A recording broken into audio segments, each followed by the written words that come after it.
was going to get us started with answering some of her thoughts about how violations of the right to bodily autonomy and the right to informed consent happen in the community of women with diverse disabilities in Kenya. Thank you. So firstly, the reality is that legislative and policy frameworks in Kenya around legal capacity is not in accordance with human rights standards. So for example, the framework allows for substituted decision-making as opposed to supported decision-making, which means that women with disabilities are provided with education and information that is accessible to them in order for them to make decisions that relate to their body and their lives from an informed perspective. From a practice perspective, women and girls with disabilities in Kenya experience informal substitute decisions where their families make decisions for them across many spheres of life, and even in cases where they are not under any formal guardianship. Such decisions include reproductive health decision-making, where women with disabilities, as has been said, are forced to undergo forced sterilization, forced abortions, cesarean sections, where instead of normal delivery, where there are negative attitudes and discrimination among medical practitioners that inhibits women with disabilities and prevent them from undergoing normal procedures and instead suggest that they undergo cesarean processes without their consent. There's also a general lack of accessibility within public healthcare institutions where there's evidence of inaccessible beds, toilets, lack of sign language interpretation, lack of braille facilities, inaccessible gender-based violence recovery center, a lack of privacy and confidentiality, particularly for women who are blind and hearing impaired, and a general lack of awareness on the specific needs of women with disabilities. This lack of infrastructure also brings about poor sanitation, especially for women and girls with physical or mobility impairments, as most toilets, for example, in public institutions are pit latrines and inaccessible, which also pose a different type of risk for these girls. Many of these girls are forced to get in contact with dirty floors, in latrines, as they're forced to crawl to access pit latrines. There are also a number of reported cases in Kenya of forced sterilization with regards to women with disabilities, where it is the guardians who are consenting to sterilization. We have had instances where girls with intellectual disabilities, for example, are violated in the community. And because the perpetrator is known to the community and the family, they settle, out of court, and the girl is then sterilized to prevent her from, unwanted pregnancies. But that doesn't prevent the risk of sexually transmitted diseases. So protection is more often provided to the perpetrator as opposed to the victim. Women and girls with albinism are also targets of sexual violence, owing to a prevalent myth in East and Southern Africa around the fact that if you have sexual intercourse with a woman or a girl with albinism, this can bring a cure to HIV or AIDS, or can bring about good luck. This myth, unfortunately, exposes them to increased instances of violence and also contracting STIs and unwanted pregnancies.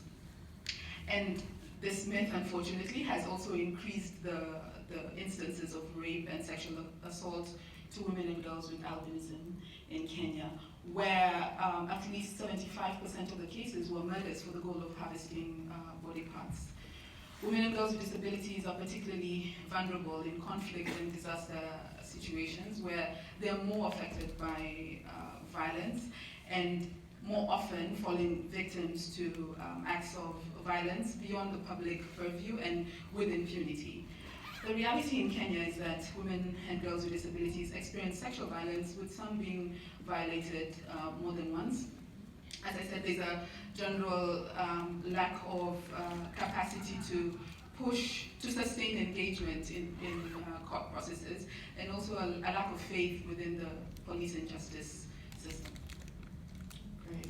Seems like a lot of violations that happen in Kenya happen for women on disabilities across the world. And in countries that don't have strong informed consent laws, it's similar even to countries that do have strong informed consent laws.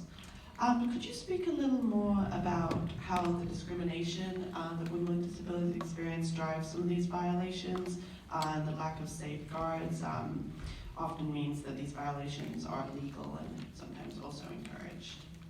Well, in Kenya, as I said, the legal framework is problematic. For example, when you look at the Sexual Offences Act, which presumes people with mental impairment cannot give consent to intimate sexual relationships, this section particularly denies the rights of women with disabilities to exercise legal capacity with regard to decision-making in intimate sexual relationships.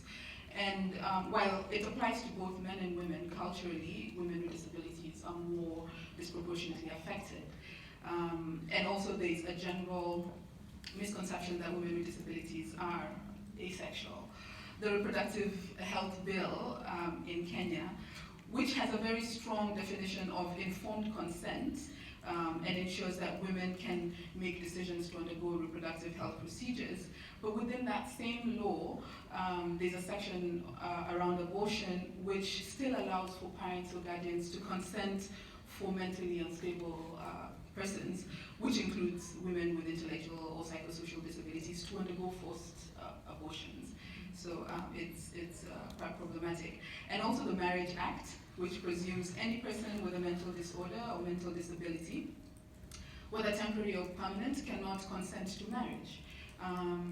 This section denies the rights of persons with psychosocial and intellectual disabilities to marry and even found a family. So there's very clear language around our laws that encourage or prohibit consent, informed consent for women and girls with disabilities. Can you give the audience maybe some suggestions of good practices to address some of these? Because I'm sure as many people in the audience are hearing, if you're working on forced marriage, or as Lizzie and Steph have both said, FGM or any other topic, these are issues that are coming up for them, and how can they engage women with disabilities and some of the good practices with relation? I think, and I speak for myself, women rights advocates, both here and beyond, must recognize the power that they hold and the responsibility, as Steph said.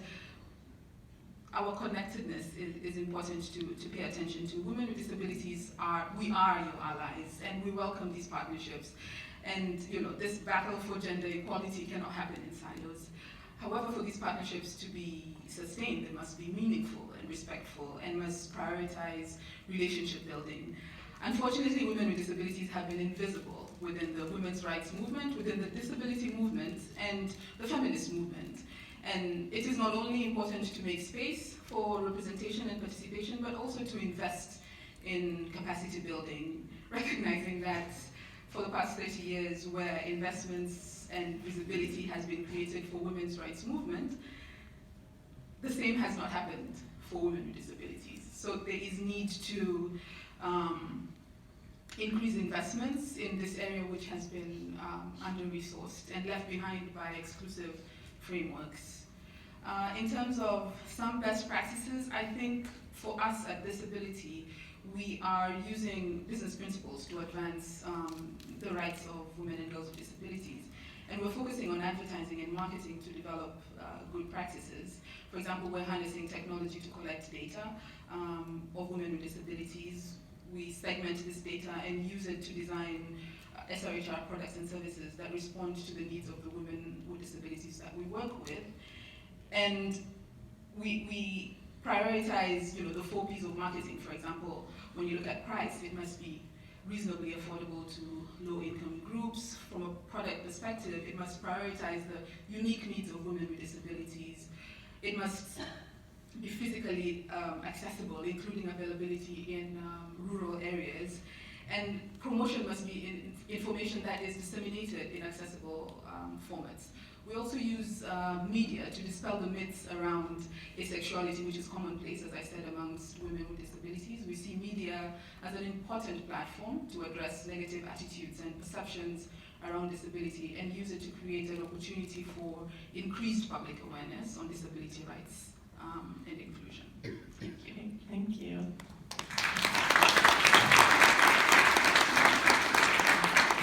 Thanks to Lizzie for explaining to us really how violations of informed consent are really the norm for people with any form of disability and really cross-cutting across all aspects of life. And so as you're thinking about those violations in any of your work, making sure to include women with disabilities no matter where you are. Okay, great. We're going to turn to